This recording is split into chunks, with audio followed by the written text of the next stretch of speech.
Imaginez que vous soyez capable de créer un business ou un produit qui s'alimente tout seul.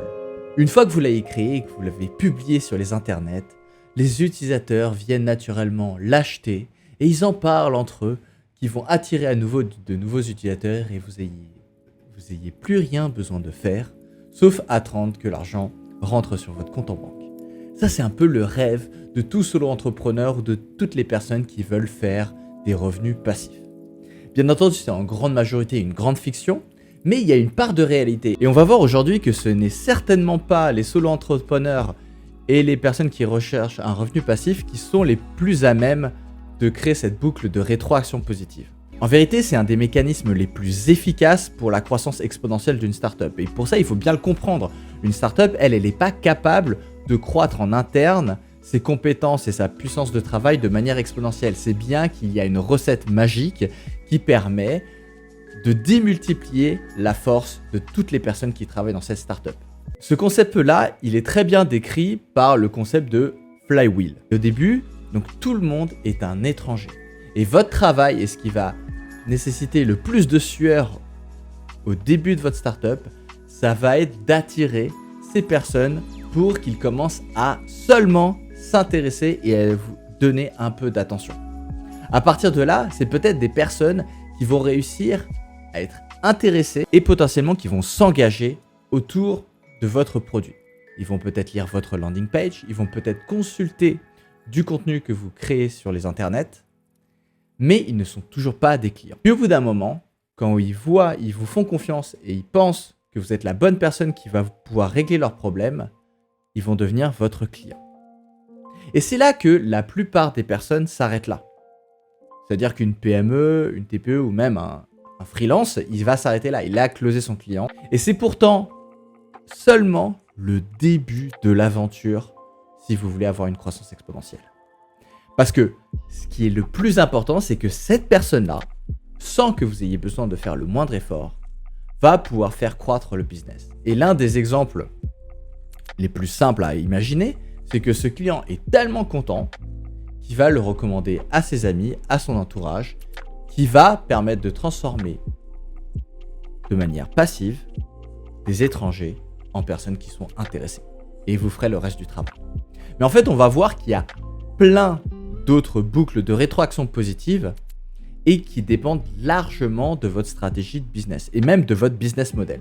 Et aujourd'hui, je vais faire juste une étude de cas sur la startup que je suis en train de créer parce que j'ai trouvé ça intéressant de faire ce travail-là avec vous. Il y a 3 stratégies. Je vais vous parler de la plus exotique à la fin, c'est Content Driven Startup parce que c'est, on va dire, une nouvelle méthode qui est permise notamment grâce à l'avènement de TikTok. En 2022, c'est vrai, parce que la barrière à entrer pour partager du contenu et le distribuer grâce à TikTok est devenue très très faible. Il y a une autre stratégie, c'est le B2B Based Strategy, ou je pourrais appeler, qui serait plus exact, Outbound Reach. Donc ça veut dire que vous allez aller pêcher les personnes grâce à une équipe de sales. Donc c'est pour ça que je dis, elle est Sales Enable.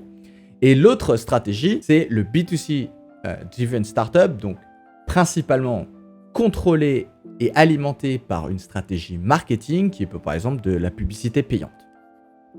En vérité, ces 3 approches ne sont pas exclusives, bien entendu. Mais si vous êtes une startup avec des ressources limitées, quelle est la probabilité que vous soyez très très bon dans ces 3 stratégies? Elle est relativement faible. Et donc c'est pour ça que vous, dans votre travail, quand vous commencez une idée, le mieux c'est d'itérer très très vite, essayer différentes plateformes, mais quand vous avez rencontré une stratégie dans laquelle vous pensez être bon, il va falloir se concentrer là-dessus pendant longtemps. Parce que ça ne suffit pas d'être bon. Vous allez voir que cette boucle de rétroaction positive, pour qu'elle s'active, il faut que tous les engrenages soient plus ou moins parfaits.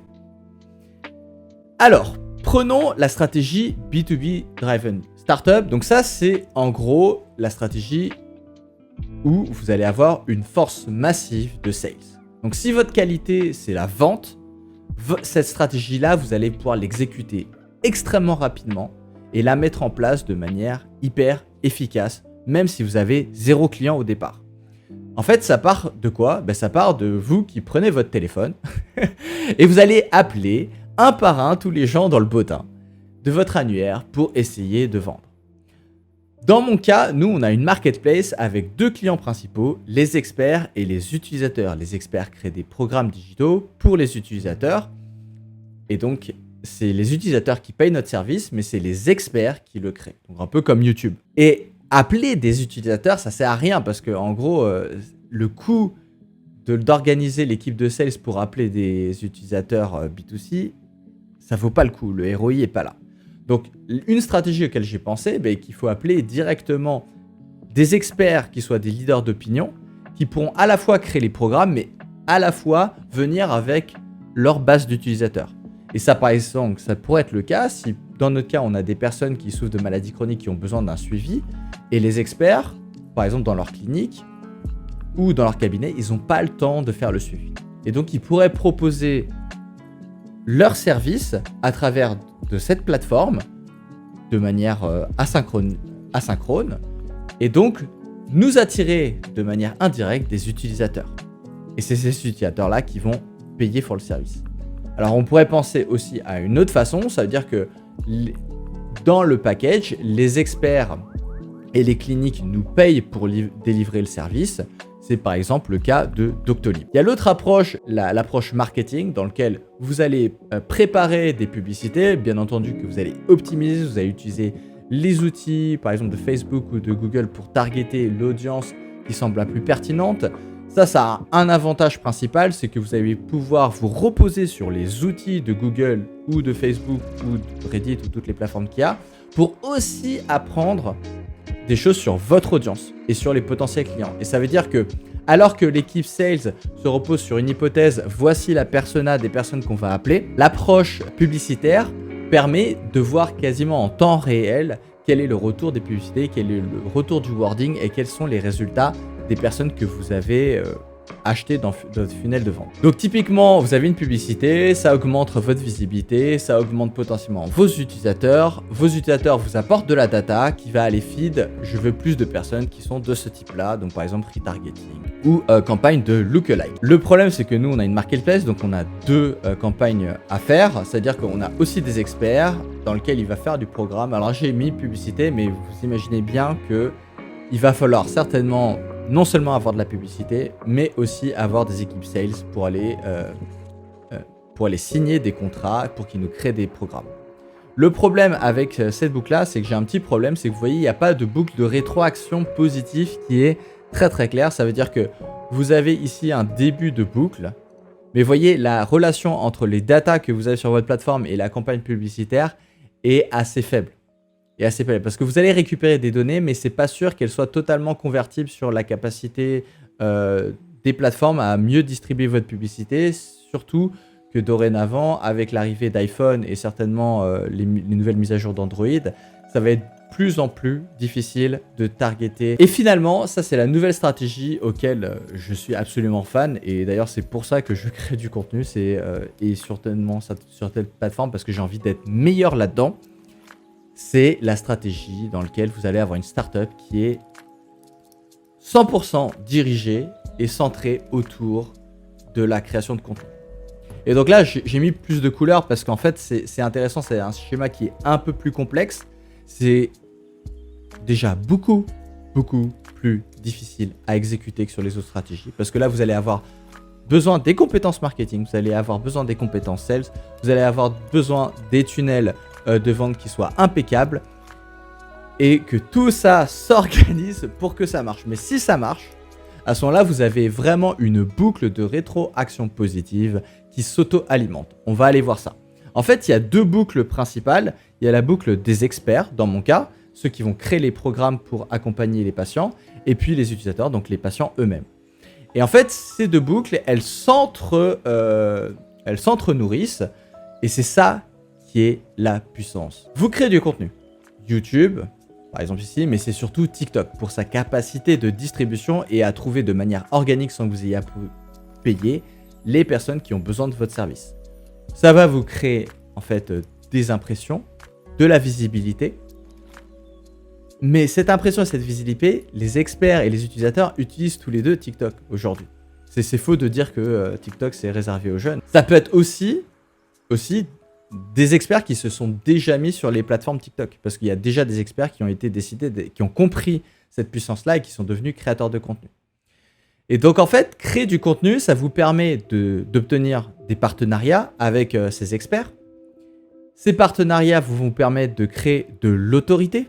Et ces partenariats, bien entendu, dans votre plateforme, ils vont créer des programmes. Mais ces programmes, vous allez pouvoir les réutiliser pour créer du contenu. Puisque notre produit, quelque part, c'est en grande partie basé sur le contenu, la stratégie basée sur promouvoir ce contenu est hyper intéressante. Et je vais vous donner un exemple d'une startup qui est basée sur le contenu, qui s'appelle Slidebeans. Slidebeans, c'est une startup qui aide les entrepreneurs à faire des pitch decks. Et à la base, ils voulaient remplacer PowerPoint, mais ils n'ont pas réussi ce marché-là parce que c'était trop gros et ils sont hyper spécialisés pour aider les entrepreneurs à faire leur pitch deck. Et eux, ils créent du contenu. Ils créent du contenu éducatif à l'encontre des entrepreneurs et du contenu plus entertainment pour parler de la sphère de l'entrepreneuriat. Et ça, c'est intéressant parce que eux, il n'y a pas de lien direct entre les pitch decks et la création de contenu. Et pourtant, c'est une stratégie qui marche. Donc imaginez maintenant que votre startup, elle se base sur la création de contenu. Ça vaut le coup d'utiliser les plateformes puisque vous avez juste besoin de repurpose le contenu qui est déjà sur votre plateforme, l'empackager. Donc ça, c'est la première boucle de rétroaction positive du contenu qui nous permet d'avoir des experts qui vont, avec lesquels on va créer du contenu aussi et qui va lui-même alimenter ça. Et la deuxième boucle, c'est la boucle d'utilisateurs. Et bien, ces utilisateurs-là, ils vont voir aussi le contenu. Ça va certainement les intéresser. Ils vont télécharger notre application. Et c'est à partir de là où la boucle de rétroaction positive, elle est un petit peu difficile puisque pour arriver à ce que l'utilisateur vous recommande, il va falloir réussir à avoir de la satisfaction et beaucoup de rétention. Et donc, vous voyez que ça, cette boucle-là, est pas forcément facile dans une plateforme comme la nôtre. Et comment on peut le faire ?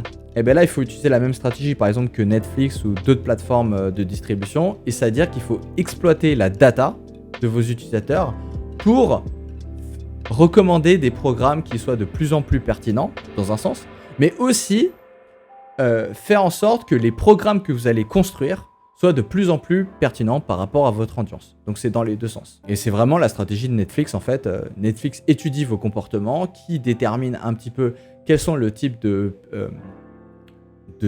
séries et de films que vous aimez. Et soit ils vont les créer en interne, soit ils vont acheter les droits pour ces séries parce qu'ils savent que leur audience apprécie particulièrement ce type de contenu. Mais si on y arrive, on va augmenter la satisfaction et la rétention, on va augmenter les taux de referral et les gens vont parler de bouche à oreille, partager, etc. de tout ça. Mais moi, ce que j'aime encore plus dans cette stratégie-là, c'est que la plupart des startups, surtout en santé, elles s'arrêtent là. Et en fait, elles ne voient pas un élément fondamental, c'est que en santé, vos maladies chroniques, l'objectif, c'est que ça ne chamboule pas votre vie, que ça ne soit pas une partie centrale de votre vie. C'est ce que j'espère à tous. Et donc, c'est normal que le taux d'utilisation, contrairement à des apps d'actualité ou des apps sociales, il y ait des hauts et des bas. Et le problème, c'est que quand la personne, par exemple, retombe malade ou a à nouveau une crise, dans le cas des maladies chroniques, c'est pas garanti, même qu'elle revienne vers votre app, même si ça a bien marché. Et je sais parce que moi je suis passé par là, c'est-à-dire que j'ai utilisé des applications qui m'ont littéralement sauvé la vie. Mais quand ça allait mieux, je les utilisais plus. Et quand ça allait pas, je revenais pas forcément vers ces apps-là. Pourquoi ? Parce que j'avais déjà fait le processus. On avait un peu l'impression émotionnelle aussi de revenir à zéro, de revenir dans le passé. Et c'est là la clé. C'est-à-dire que si vous créez du contenu, les gens, ils vont retomber sur votre contenu sur Internet. On va leur rappeler grâce au contenu, vous inquiétez pas, on est là pour vous aider. Ils vont se dire, ah ben tiens, je suis pas perdu, l'app elle a évolué alors que j'étais pas là, je vais aller découvrir ce qu'il y a de nouveau et peut-être que ça va à nouveau m'aider. Et donc c'est cette boucle-là qui est vraiment fondamentale, c'est-à-dire qu'une fois que vous avez un utilisateur, vous avez les bons programmes, le content va aussi revenir augmenter la satisfaction, la rétention.